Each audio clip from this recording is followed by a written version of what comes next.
gampang lapar dan pastinya emosi aku tuh kayak naik turun gitu loh. Kadang bawaannya pengen marah, kadang kayak apa ya, gak terkontrol lah kalau pas puasa tuh.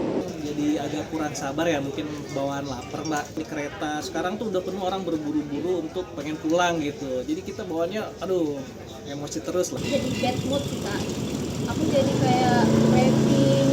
Biasanya sih jadi lebih nggak sabaran, terus kayak agak anxious gitu ya. Saya justru lebih nggak gampang marah-marah, nggak gampang tersulut. Jadi lebih ya udahlah, kalau ada yang bikin kesel biarin aja. Karena lagi puasa jadi mikirnya daripada emosinya banyak terbuang untuk marah-marah atau hal-hal lainnya yang kurang bagus, jadi mending di save aja energinya supaya nggak banyak energi yang makin banyak terbuang, jadi puasanya juga bisa makin lancar. Ingat aja untuk nafas dulu sebelum mengambil keputusan, karena kan itu salah satu cara buat nenangin diri dulu biar gak tergesa-gesa waktu ngambil keputusan. Dengan aku mengalihkan dengan kegiatan yang menyibukkan aku, jadi aku lupa deh.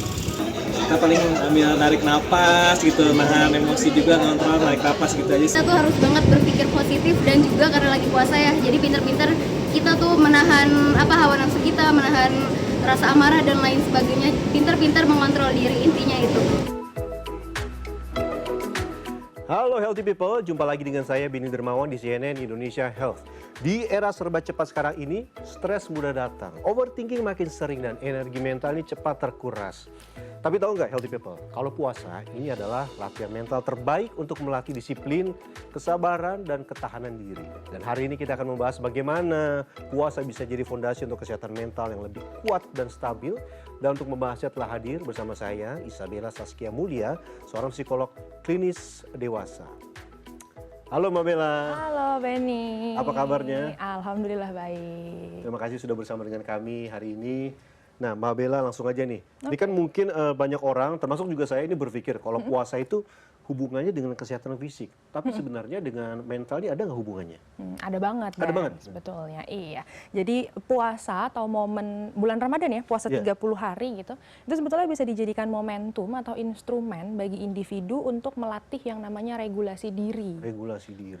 Jadi regulasi diri itu sebetulnya adalah kontrol diri ya. Jadi gimana caranya sih kita bisa melatih si kontrol diri ini gitu. Jadi ada satu konteks atau ada satu konsep namanya delay gratification. Oke, delay gratification. Jadi delay gratification itu adalah bagaimana cara individu berlatih untuk menunda kepuasan atau menunda kesenangan. Oke. Jadi kalau kita puasa itu kan kita nunggu azan maghrib ya. Bener. Untuk makan, Bener. untuk minum gitu ya. Jadi kita melakukan delay supaya kepuasan yang nanti didapat itu values-nya meningkat. Oke, lebih puas gitu rasanya. Betul. Nah, si delay gratification ini ketika dilatih memang itu akan meningkatkan kontrol otak depan kita Oke. dalam merespon sesuatu yang impulsif atau dorongan impuls. Biasanya kan kita kalau bereaksi terhadap sesuatu itu impulsif ya, kayak bener. langsung tembak gitu kan ya. Jadi kalau puasa ini membantu kita untuk melatih otak untuk memberikan jeda sebelum respon. Supaya jedanya jadi lebih wise gitu ya. Lebih wise. Berarti setelah bulan Ramadan ini harusnya bisa lebih wise gitu ya. Diharapkan seperti itu. Kalau latihannya betul ya. Kalau latihannya benar dan berhasil. Nah, terus? Yang kedua, itu sebetulnya selain si regulasi diri tadi, ada yang namanya resiliensi yang juga bisa dilatih dalam proses berpuasa ini. Oke. Ya. Resiliensi itu kita sebutnya namanya ketahanan mental. Daya tahan mental. Jadi orang yang punya resiliensi baik ini akan bisa menghadapi tantangan hidup, Ben. Oke. Jadi ketika orang itu punya regulasi dan resiliensi yang baik, itu mereka akan punya yang namanya kesejahteraan psikologis yang baik juga. Kesejahteraan psikologis. Kita sebutnya biasanya dikenalnya dengan psychological well-being gitu ya. Nah, ketika psychological well-beingnya bagus, itu diharapkan kesehatan mental secara keseluruhannya juga meningkat. Baik. Berarti kalau misalnya bisa dibilang ini daya tahan, termasuk juga daya tahan terhadap cemas, stres, dan juga tekanan begitu ya? Betul, betul. Jadi kan kalau misalnya tekanan hidup atau cobaan hidup gitu hidup, nggak bisa kita hindari. Tapi ketika orang punya mental toughness gitu atau resiliensi yang bagus, dia akhirnya punya kepercayaan diri gitu untuk percaya bahwa dirinya bisa nih menghadapi cobaan-cobaan yang akan datang. Oh, luar biasa ya, berarti semakin menaikkan kepercayaan diri. Nah dok, ini ada lagi yang mau saya tanya. Kan kadang kalau kita lagi puasa nih di bulan puasa kan ada orang beda-beda nih ya. Ada orang yang kalau puasa itu bisa zen, bisa tenang gitu ya. Tapi ada yang kayaknya dikit-dikit senggol bacok. Ini kenapa nih dok? Apakah karena memang kurang makan, kurang micin juga atau gimana nih? Oke, nah sebetulnya kalau ngejawab itu sih dari dua perspektif ya. Baik. Memang yang pertama dari biologis, nutrisi, kemudian waktu tidur, apa yang kita makan, karena kelaparan yang ekstrim itu memang bikin orang tuh irritable ya, irritable Oke. itu cepat marah gitu ya. Benar.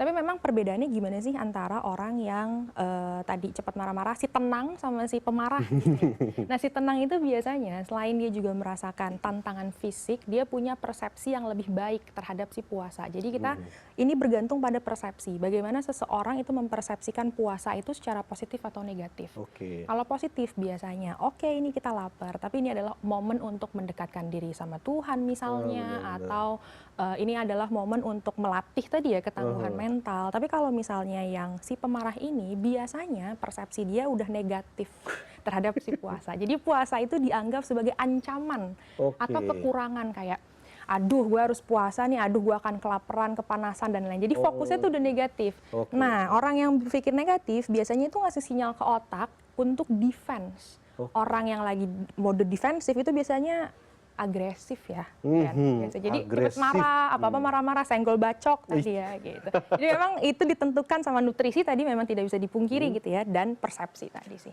Oke, berarti bisa dibilang nih ya kalau misalnya tadi ada yang gampang marah segala macam, tapi ada yang bisa tenang, berarti hubungannya dengan fokus juga, dengan kejernihan berpikir begitu ya.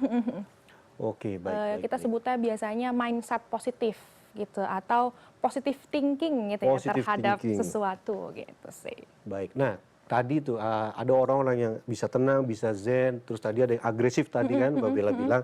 Nah, ini gimana cara kita bisa kenal nih supaya kita juga bisa hati-hati nih kan? Kita kan juga bergaul dengan banyak orang. Ada yang tadi tenang dan ada yang agresif. Bisa dilihat nggak sih kira-kira ciri-cirinya gimana tuh yang bisa ini kayaknya orang ini bakalan stres nih. Ini kira-kira begini. Ada nggak ciri-ciri khususnya dia?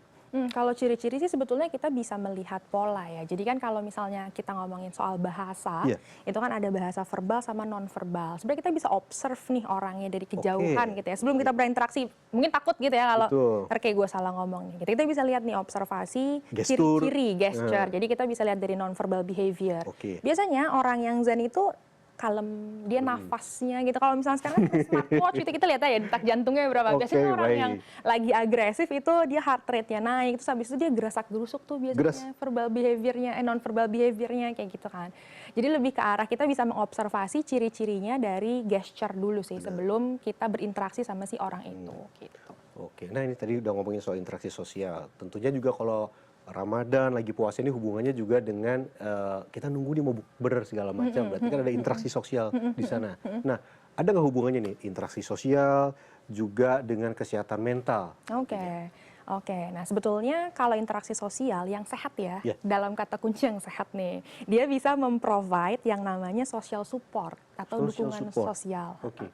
Nah si social support ini jadi salah satu bekal atau kalau bahasa psikologisnya faktor protektif terhadap kesehatan mental. Jadi kalau kita punya social support yang baik, itu bisa mendukung kita untuk memiliki kesehatan mental yang baik juga gitu ya. Nah, tapi memang perlu hati-hati nih dalam berinteraksi. Kita bisa ngelihat juga ya, interaksi yang didapatkan itu jadinya beneficial atau malah destruktif buat kita. Karena kalau sekarang kan dikenal sama yang namanya lingkungan toksik, gitu, orang-orang toksik bener gitu ya. banget. Nah, kalau kita memang energinya jadi drain, abis bukber gitu, artinya memang itu justru bukannya berdampak baik pada kesehatan mental gitu. Itu malah nambah stres baru. Oke. Gitu sih. Jadi tergantung nih interaksi yang seperti apa yang bisa meningkatkan si kesehatan mental tadi. Gitu. Betul, termasuk berarti ini hubungannya dengan tadi kita harus bisa ngeliat nih mana yang kira-kira zen, tenang, mana yang tadi kira-kira kelihatan heart rate-nya nggak bener, napasnya nggak teratur. Nah itu mendingan dihindari aja begitu ya. Kalau kita lagi nggak cukup kapasitas, tapi kadang-kadang kan kita bisa jadi figur orang baiknya ya. Kalau kadang-kadang nih teman dekat kita yang lagi butuh bantuan, sebenarnya kan kita kan nggak cuma ngambil support dari orang, tapi kita juga bisa memberikan support. Tapi memang perlu aware sama diri sendiri, kita lagi sanggup Kak menghadapi negativitas orang itu. Oke, harus kenali diri sendiri. Betul. Nah, ini buat Anda semua yang senggol bacok dan segala macam. Ini jangan lupa juga nanti akan ada seputar mitos dan fakta. Jangan kemana-mana, tetap bersama kami di CNN Indonesia Health.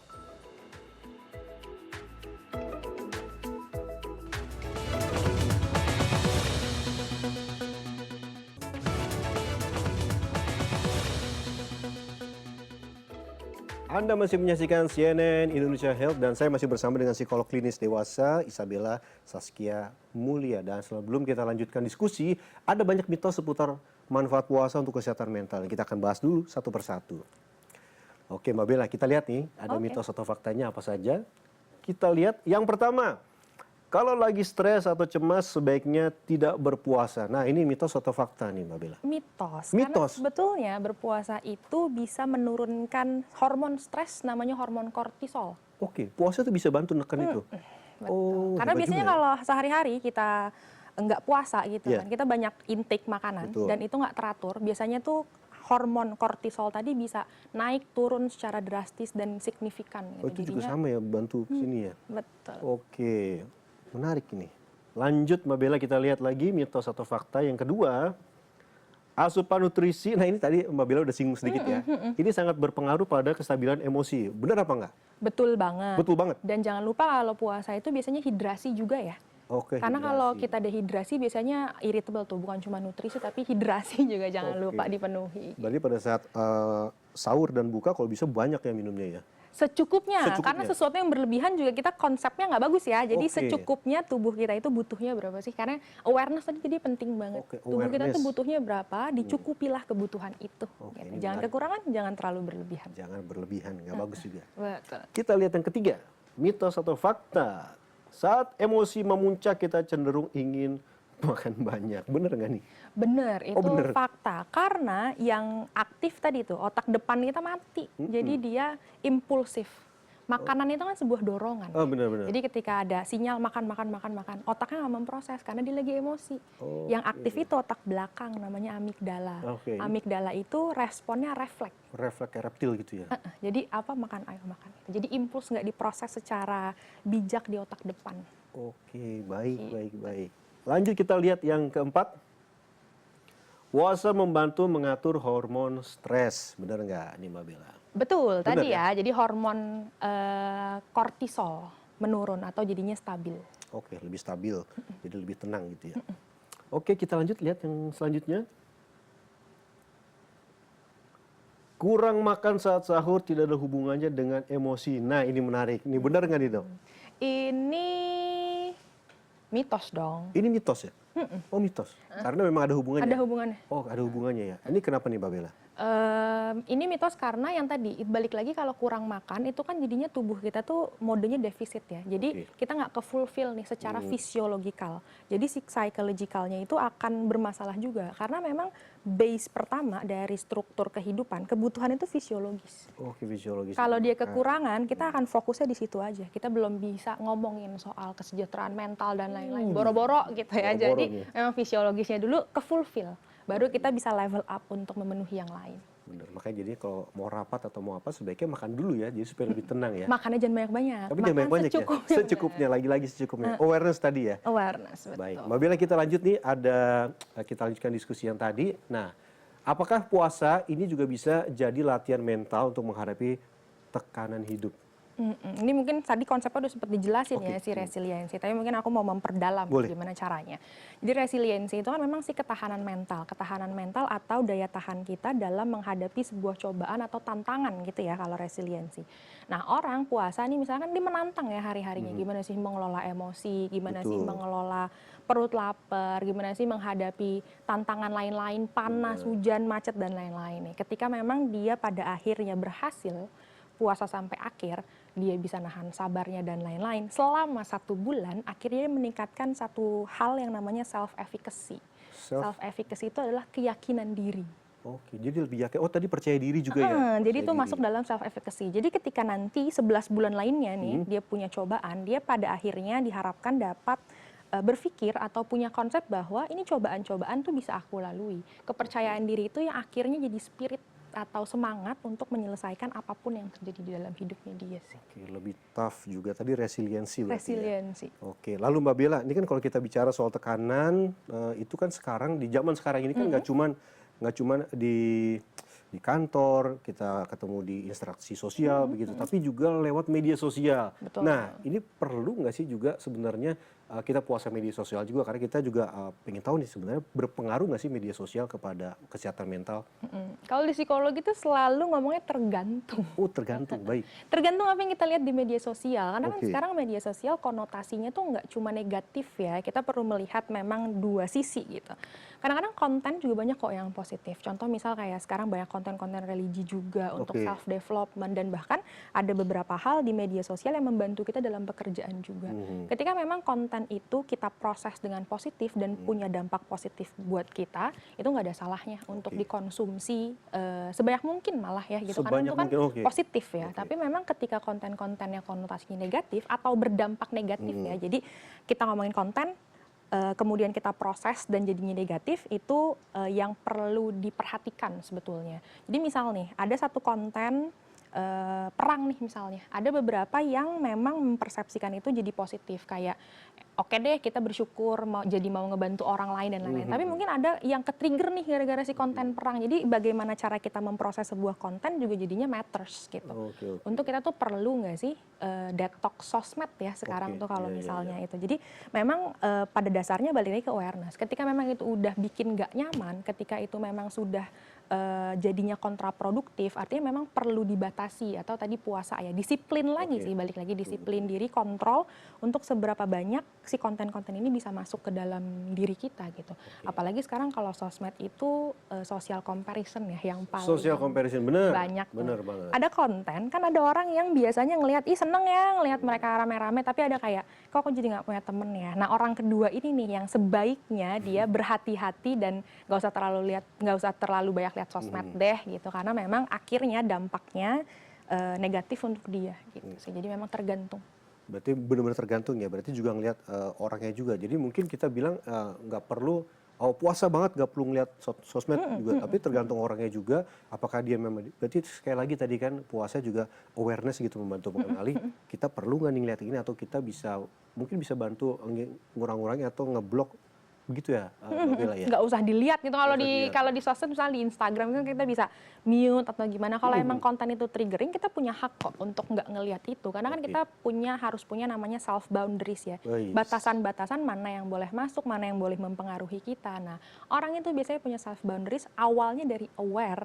Jadi kita sadar dulu kita siapa, kita bisanya apa, nggak bisanya apa, bolehnya apa, nggak bolehnya apa, titik rentan kita di mana, itu kan memang akhirnya kenal diri sendiri itu jadi sangat penting sih. Aduh, ini menarik banget ya, kenal diri sendiri. Nah, sesaat lagi kita akan juga melihat bagaimana tips dan triknya supaya kita bisa lebih aware dan juga kenal bagaimana diri kita, dan juga ini juga sebuah hal yang baik untuk nanti kita bisa selamat di puasa selama 1 bulan ini. Kita akan kembali, tetaplah di CNN Indonesia Health.